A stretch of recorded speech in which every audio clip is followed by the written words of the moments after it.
Hi, it's AnnaLise at Anova, the Women's Shelter and Sexual Assault Center in London. I'm going to talk about unhealthy relationships today.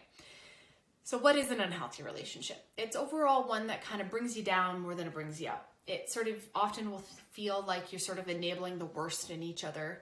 At the end of the day, it's sort of constant work and not in a healthy way. It doesn't feel good. And so there's going to be two stereotypes that I want to use to kind of make us really think about what it is.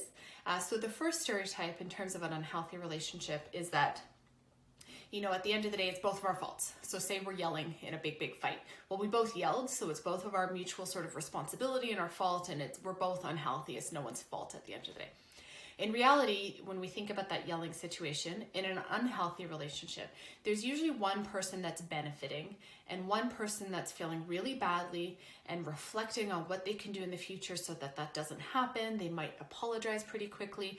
The other person, not so concerned about avoiding that in the future because that fight and that yelling actually served them. It has a purpose, and that's usually true for most abuse or unhealthy sort of behavior patterns, is that for somebody, there's a benefit that they gain at the end of the day out of doing that.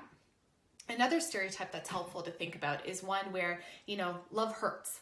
And so it'll be the thing like, I love you just so much that I just can't control myself.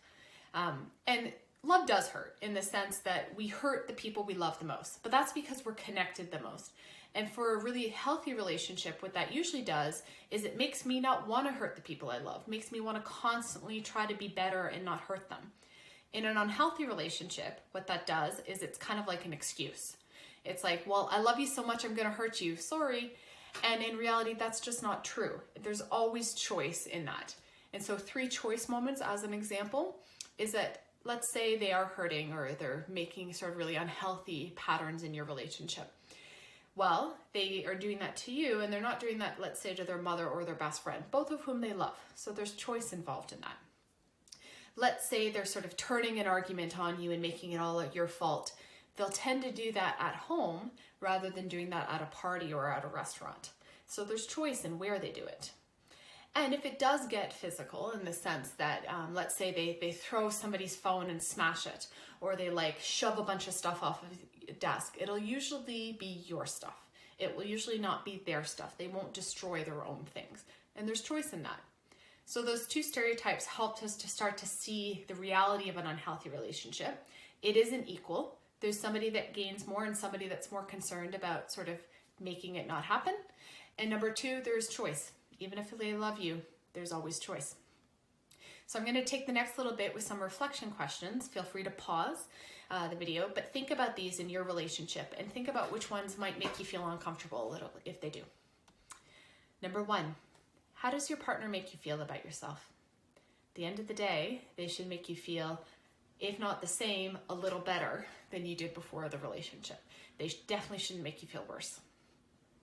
How does your partner react when you set a boundary? So let's say you say, I'm not really up for doing anything tonight, sort of making out or having sex. And let's say, this weekend I'm going to go see my family. I can't hang out.